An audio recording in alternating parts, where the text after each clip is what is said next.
Ibu yang dimuliakan Allah Subhanahu wa ta'ala, ala fil jasadi mudghah, ketahuilah di dalam jasadmu itu ada segumpal. Idza saluhat, kalau dia baik, saluhal jasadu kulluh, yang lain ikut menjadi baik. Wa idza fasadat, kalau dia rusak, fasadal jasadu kulluh, yang lain ikut menjadi rusak. Di mana dia? Ala wahyal qalb, dia adalah hati. Maka yang pertama kali menghitam itu, apa kata Allah? Kalla balrana, ada satu titik hitam. Ala qulubihim, ada satu titik hitam di dalam hati mereka. Ketika satu titik dibiarkan berubah menjadi dua titik, dua titik dibiarkan berubah menjadi tiga titik, 5 titik, 10, 100, 1000, maka dia pun menjadi hitam semuanya. Ketika hati sudah hitam, maka itulah azab di atas azab. Khatamallahu ala qulubihim. Setelah hati menghitam, terkunci, menular ke telinga. Wa ala sam'ihim. Setelah telinga, wa ala absarihim ghishawah. Padahal 3 itulah nanti yang akan ditanya di hadapan Allah. Inna sam'a wal basar wal fuad. Coba lihat, ketika akan ditanya, yang ditanya 3, tapi diawali dari telinga. Inna sam'a wal basar wal fuad, telinga, mata, hati. Tapi ketika terkunci, yang duluan dikunci hati. Khatamallahu ala qulubihim wa ala sam'ihim wa ala absarihim. Kalau hati sudah terkunci, telinga tersumbat, mata tertutup. Summum bukmun umyum. Summum bukmun umyum, peka, tuli, bisu, apapun tak lagi masuk ke telinga. Malam ini kita menyadarkan diri kita, terlebih lagi yang berceramah. Jangan kau hanya sampai menyampaikan ayat saja. Hai Abdul Samad, apakah kau yang bicara itu hatimu sudah hidup? Senantiasa merasakan diri, aku orang paling hina, aku orang paling kotor, ditempelkan kening ke lantai di tempat yang diinjak tapak kaki, mengatakan bahwa aku bukan siapa-siapa. Malam ini Kepala Kanwil BPN Provinsi, Kabupaten, saya tak bisa membedakan mana yang kabupaten, mana yang kota, mana pegawai tinggi, mana pegawai rendah. Semuanya rata sama. Andai dibuat acaranya di kantor, mungkin saya segan, sungkan melihat dari seragamnya, bajunya. Tapi malam ini semuanya sama. Andai tak disebut tadi Pak Kepala Kantor, Pak Kanwil, saya pun tak tahu mana Pak Kanwil, mana tidak. Fotonya ganteng pula aslinya lagi daripada foto. Artinya apa?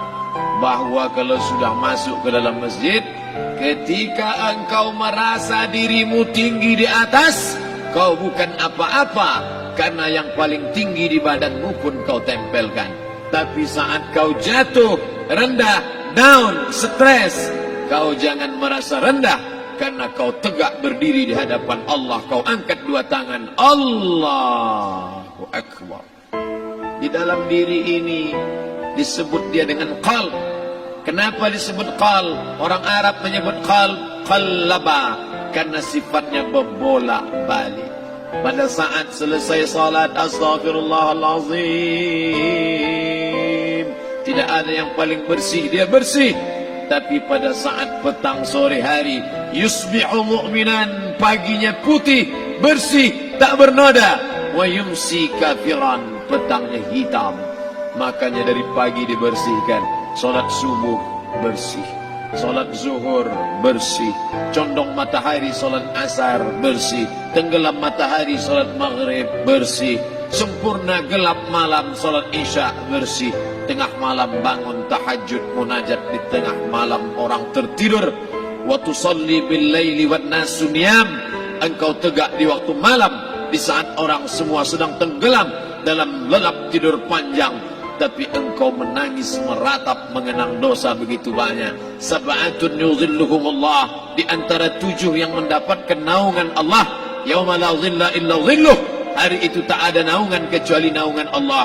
Di antara yang mendapatkan naungan itu adalah rajulun zakarallah, orang yang berzikir, munajat, muhasabah diri di tengah malam, sunyi, sepi, fafadat ainahu, menetes air matanya.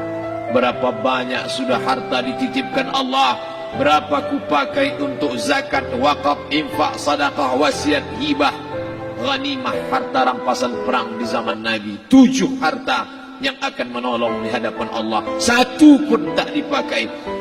Umur diberikan Allah 40, 60, 70. Berapa yang kupakai untuk menolong agama Allah? Berapa yang kupakai untuk mengingat Allah?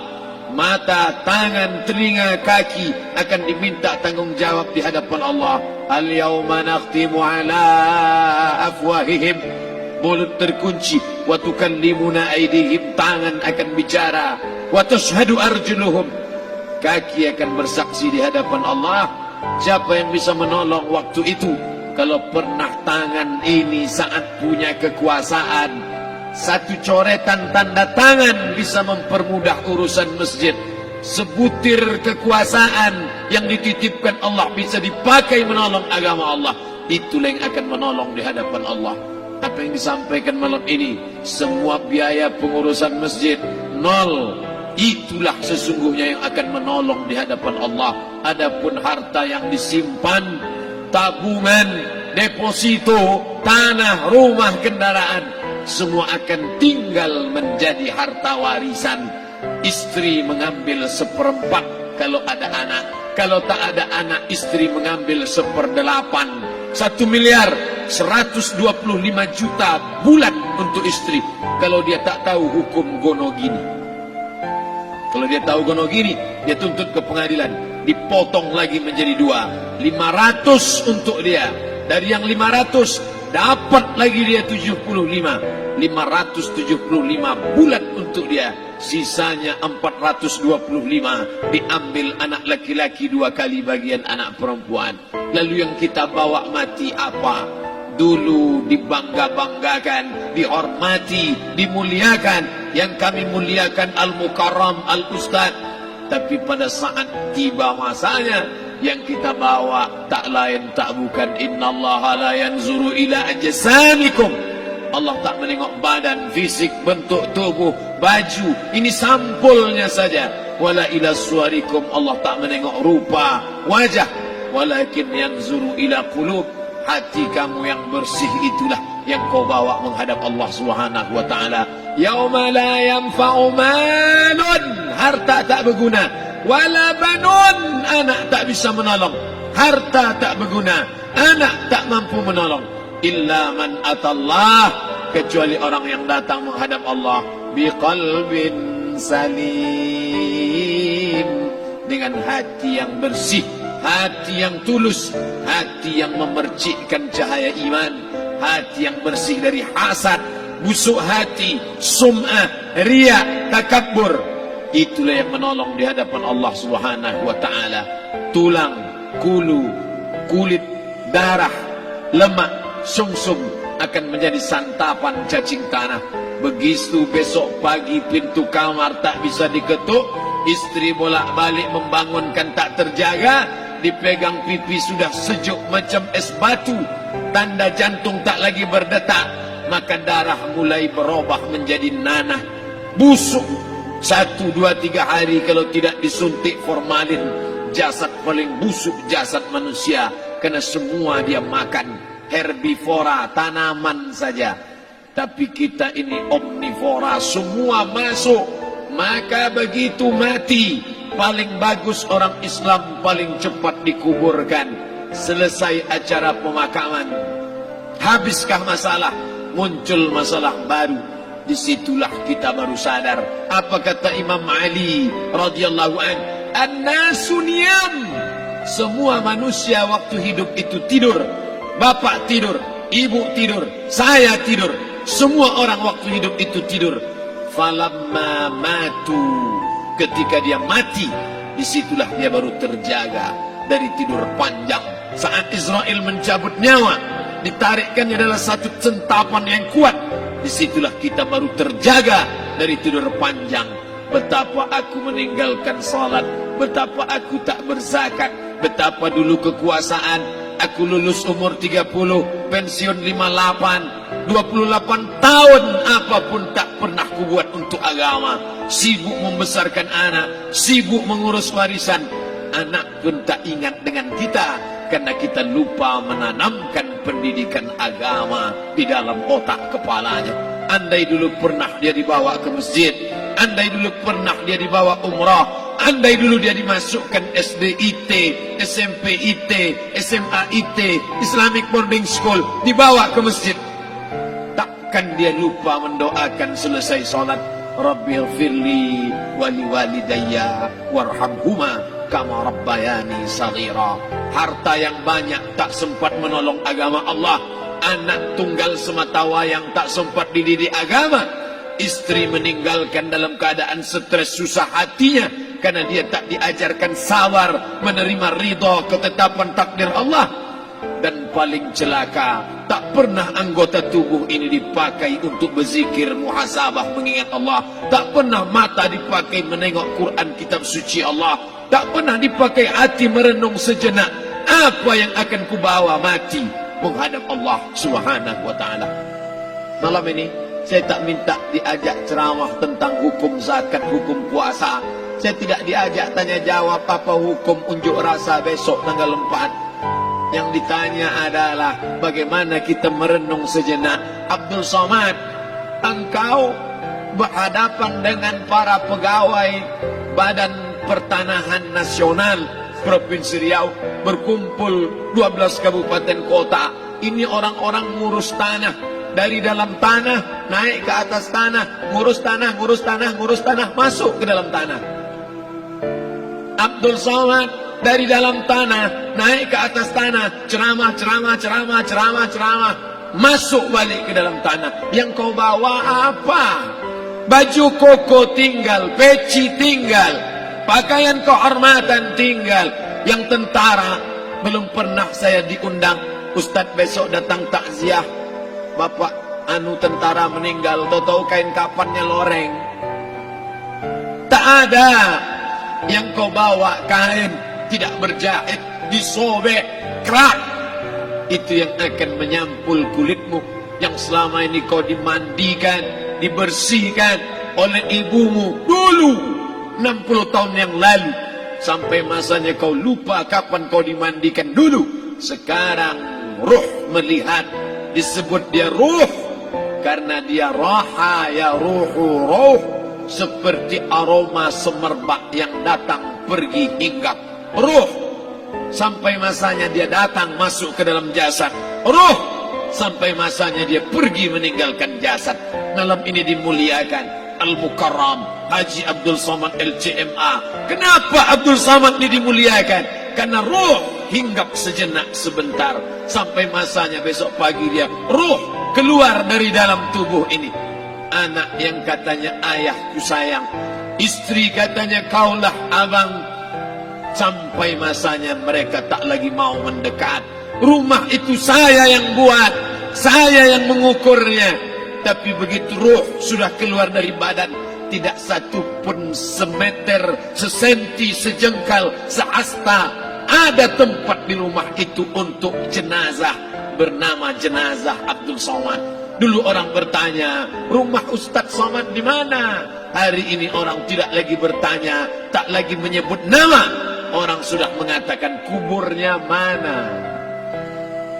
Dulu kalau dia masuk masjid, didatangi orang, disalami orang, mahasiswa, anak-anak, remaja mencium tangannya sebagai tanda hormat. Tapi begitu diletakkan keranda, kita akan sholat jenazah nanti selepas sholat zuhur. Apa kata orang? Letakkan di tepi sana, letakkan di tepi sana. Tak satu pun mau mendekat, letakkan dia di sana. Bahkan sebagian mengatakan dalam masjid, letakkan dia di luar.